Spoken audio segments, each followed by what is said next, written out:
Alright guys, since we weren't able to finish chapter 33 in class, I thought I would just go ahead and go over the whole thing with you one more time.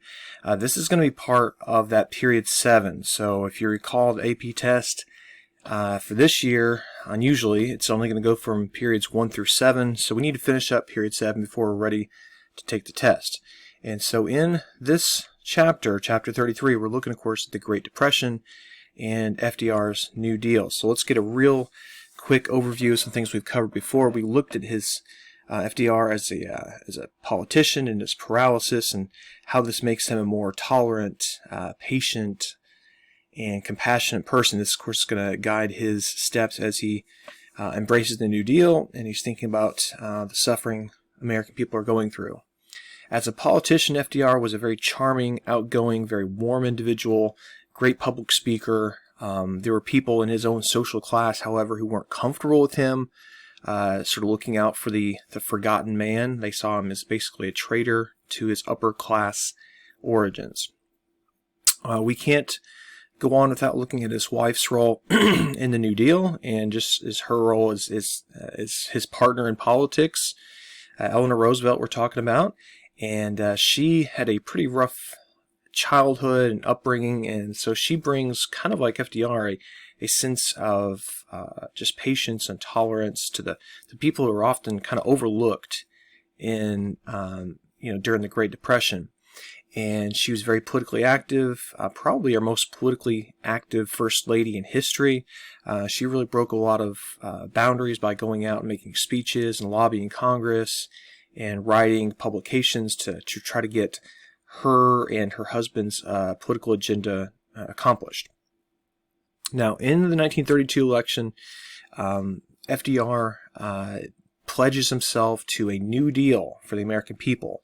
Now, what that New Deal is going to look like was a little vague in those early days, but it was something that was promising for, of course, a lot of people. And that brings us to the actual election itself. So We've talked about how FDR, as a man who was paralyzed, had to kind of overcome some of the fears and stereotypes of the era by going out there and really aggressively campaigning to show that he wasn't weak, that he was in fact capable of being the commander-in-chief. Now, as I said a moment ago, his New Deal is a little vague in those early days, but it's optimistic, it's promising. People are feeling pretty good about his message that they're going to do something to help the suffering that the American people are going through. And that brings us to his opponent, President Herbert Hoover, the incumbent. Knowing that he really can't match FDR's charisma and outgoing spirit, he kind of just retreats to the White House and decides that he's just going to stick this thing out and tell the American people that things are getting better, that they just need to be patient and stay with him and don't change presidents in the middle of a crisis. But as you can tell from the map, the voters did not respond to that message from Hoover. They chose change over, the same old with Hoover, as you can tell from our map. Now, a couple of results to look at with this 1932 election. The word change, I keep saying that for a reason. Change is the absolute thing people are looking for. They just couldn't continue to go on with Hoover.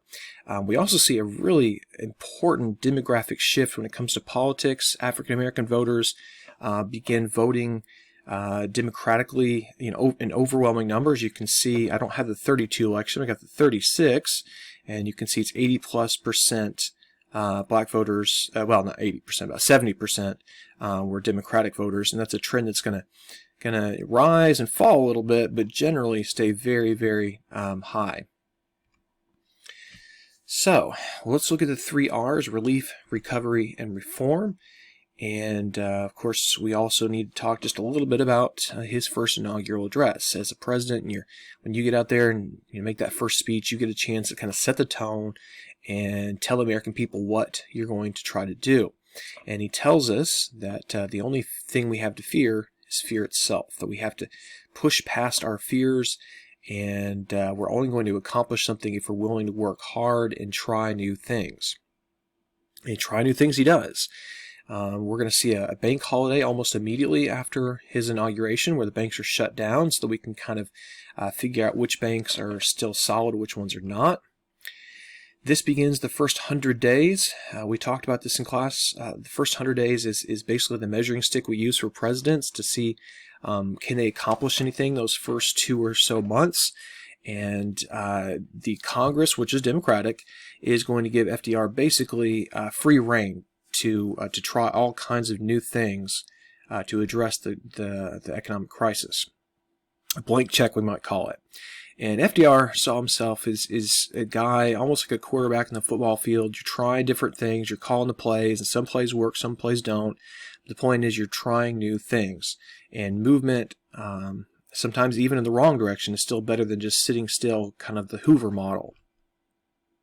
So when we look at the 3 R's, we're talking about relief, recovery, and reform. Relief is very short term, make sure people have money in their pocket so they can actually pay the rent and make their mortgage payment or whatever. Recovery is trying to get some industries, like say the banking industry, farming industries, back on track so they're not completely collapsing. And then reform would be the long-term changes. Let's try to prevent another Great Depression by changing some of the practices we had been doing in the past. So again, relief, short-term, recovery, kind of middle term, and then reform, long-term fixes to the economy. And you can see what we're looking at specifically right here. All right, let's get into the banking industry now. So as part of the first 100 days, FDR is going to work with a new law called the Emergency Banking Relief Act of 1933. It's going to give him the ability to regulate banking transactions and reopen banks that are healthy or solvent. And this is, of course, a reaction to what we see here in this graph. Banking failures have been growing and growing, and they're going to continue to grow even in that first year that FDR is in power. Now, you and I probably don't know that much about how the banking system works. It's very complicated, very confusing for most of us. FDR knows this, and so to reach the American people, he uses his famous Fireside Chats, in which he talks to us directly over the radio. So he's right there in the living room with you, and he's explaining what he's doing. And in this case, the very first Fireside Chat dealt with those the banking issues we were just looking at a moment ago, the bank holidays and new banking laws, and he tells the American people, what I need you to do is put your money back in the banks. It's safe to do so. And people responded by doing just that. And this is really, really important. You've got to get money back in the banks if you want the banks to continue to function. Banking is really one of the bedrocks of the U.S. economy. Now, what's going to give people that confidence to put their money back in the bank is this new FDIC, or Federal Deposit Insurance Corporation. This is a business, basically, well, I shouldn't say business, but it's an organization set up by the federal government through the Glass-Steagall Banking Reform Act. And this is going to insure your deposits if your bank is a member of FDIC, as this bank is right here. And this gives you the confidence that if this bank were somehow collapse, at least the money you put in up to the original $5,000 would be insured. And this helps in that bank failure epidemic we've been looking at. Now it's time to look at creating some jobs and FDR's famous alphabet soup of programs. Well, unemployment rate. It was low at the time making this PowerPoint, but I'm sure it's spiking right now because of the coronavirus. But that's a different topic for a different day. When FDR took office, he had to deal with probably one of the highest, if not the highest, unemployment rate in history. About 25% of all workers, 1 out of every 4, could not find a job. And so his solution was, we've got to get people back to work. And the way we're going to do this is we're going to use federal dollars to help people directly by either giving them jobs or federal some sort of financial assistance. And with people having some money, they can make their payments, they can buy products. This will help prime the pump. In other words, get the economy back on track, because that money you have in your pocket you can then spend, and that'll help kind of get the economy rolling once again. One such program would be the CCC. This is geared towards primarily your kind of 18 to 25-year-old young men right out of high school, and they need jobs because they don't have a lot of work experience, so they're less likely to be hired in such a tough job market anyways. And this gives them a place to work, to give them some job training, also allow them to do things that help the environment and the country as a whole, whether it's firefighting or building roads and national parks, or draining swamps or whatever. They're doing positive things, including planting an amazing 3 billion trees. As you can tell, this is run kind of as a military type organization. You have a unit you're assigned to, and you're basically under control of the federal government. And the CCC had camps and projects all across America. Very, very popular program. The pay wasn't great, but it was payment nonetheless. And even though you only got to keep $5 of it, the other 25 went home. This gives you a little bit of money, confidence, a meal. And of course, that money goes back to your family, who can then use it to make their bills. Well, farmers. What to do about farmers? Well, farmers have been hurting well before the Great Depression had happened, low crop prices primarily. And so what this AAA is going to do is going to help farmers pay their mortgages to make sure they can actually afford to stay on the farm. And you can see the effect. So we have farm foreclosures. They went up, and then just about the time this is passed, they began to decline pretty dramatically. All right, on toward demagogues. A reminder, a demagogue is a person who appeals to the emotions, fears, prejudice, and ignorance of the lower classes in order to gain power. Two good examples. The first would be Charles Coughlin, Father Charles Coughlin, a Catholic priest from Michigan who had just a huge radio audience in which he preached his messages of social justice. He was an early supporter of FDR, but later broke with FDR, and he really becomes a very vocal opponent of the New Deal, at least the way FDR is doing it.